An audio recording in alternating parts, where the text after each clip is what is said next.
ಪಿತೃಪಕ್ಷದ ವೇಳೆ ಈ 4 ಜಾಗಗಳಲ್ಲಿ ದೀಪ ಹಚ್ಚಿಟ್ಟರೆ ಆತ್ಮಕ್ಕೆ ಮೋಕ್ಷ ಸಿಗುತ್ತದೆ. ದಕ್ಷಿಣ ದಿಕ್ಕಿನಲ್ಲಿ 4 ಬದಿಯ ದೀಪವನ್ನು ಬೆಳಗಿಸಿ. ಶಾಸ್ತ್ರದ ಪ್ರಕಾರ ದಕ್ಷಿಣ ದಿಕ್ಕಿನಲ್ಲಿ ಚತುರ್ಮುಖ ದೀಪ ಅಥವಾ 4 ಮುಖವುಳ್ಳ ದೀಪವನ್ನು ಹಚ್ಚುವುದರಿಂದ ಪಿತೃಗಳು ನಮ್ಮ ಮೇಲೆ ಸಂತುಷ್ಟರಾಗುತ್ತಾರೆ. ದಕ್ಷಿಣ ದಿಕ್ಕನ್ನು ಶಾಸ್ತ್ರದಲ್ಲಿ ಯಮದಿಕ್ಕು ಎಂದು ಪರಿಗಣಿಸಲಾಗಿದೆ. ಹಾಗಾಗಿ ಈ ದಿಕ್ಕಿನಲ್ಲಿ 4 ಮುಖದ ದೀಪವನ್ನು ಹಚ್ಚಿಡುವುದರಿಂದ ಪಿತೃಗಳ ಆತ್ಮವು ಶಾಂತವಾಗಿರುತ್ತದೆ.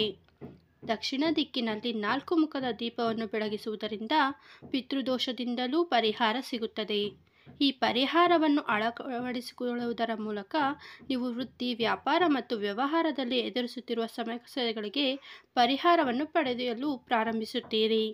ಆದ್ದರಿಂದ ಪ್ರತಿಯೊಬ್ಬರೂ ಪಿತೃಪಕ್ಷದ ಸಮಯದಲ್ಲಿ ಈ ಕೆಲಸವನ್ನು ಮಾಡಬೇಕು.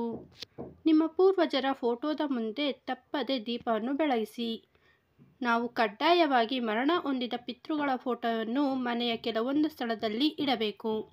ಈ ಫೋಟೋ ಯಾವಾಗಲೂ ಅಲ್ಲೇ ಇರಬೇಕು.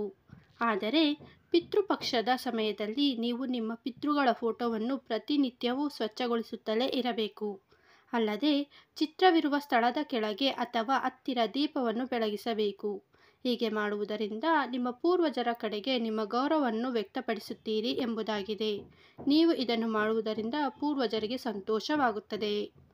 ಮುಖ್ಯದ್ವಾರದಲ್ಲಿ ದೀಪವನ್ನು ಬೆಳಗಿಸಿ. ಪಿತೃಗಳು ಯಾವಾಗಲೂ ತಮ್ಮ ಮನೆಯ ಮುಖ್ಯದ್ವಾರದ ಮೂಲಕ ಮನೆಯನ್ನು ಪ್ರವೇಶಿಸುತ್ತಾರೆ. ಆದ್ದರಿಂದ ಪಿತೃಪಕ್ಷದ ಸಮಯದಲ್ಲಿ ಮನೆಯ ಮುಖ್ಯದ್ವಾರದಲ್ಲಿ ತಪ್ಪದೆ ದೀಪವನ್ನು ಬೆಳಗಿಸಬೇಕು. ಪಿತೃಪಕ್ಷದ ಸಮಯದಲ್ಲಿ ನೀವು ಪ್ರತಿದಿನ ಈ ಕೆಲಸವನ್ನು ಮಾಡಬಹುದು.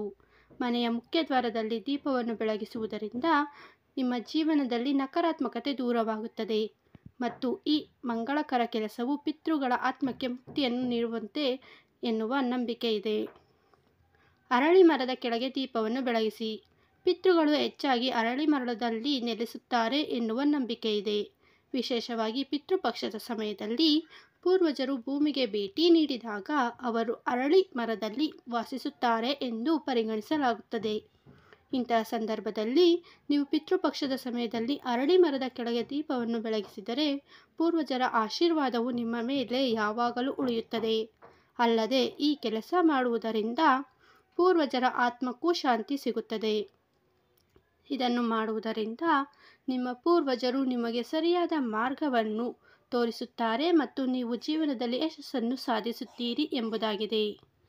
ಸ್ನೇಹಿತರೆ, ಇಂದಿನ ಈ ಮಾಹಿತಿ ನಿಮಗೆ ಇಷ್ಟವಾಗಿದ್ದರೆ ದಯವಿಟ್ಟು ಲೈಕ್ ಮಾಡಿ ಮತ್ತು ಚಾನಲ್ಗೆ ಸಬ್ಸ್ಕ್ರೈಬ್ ಆಗೋದನ್ನು ಮರೆಯಬೇಡಿ.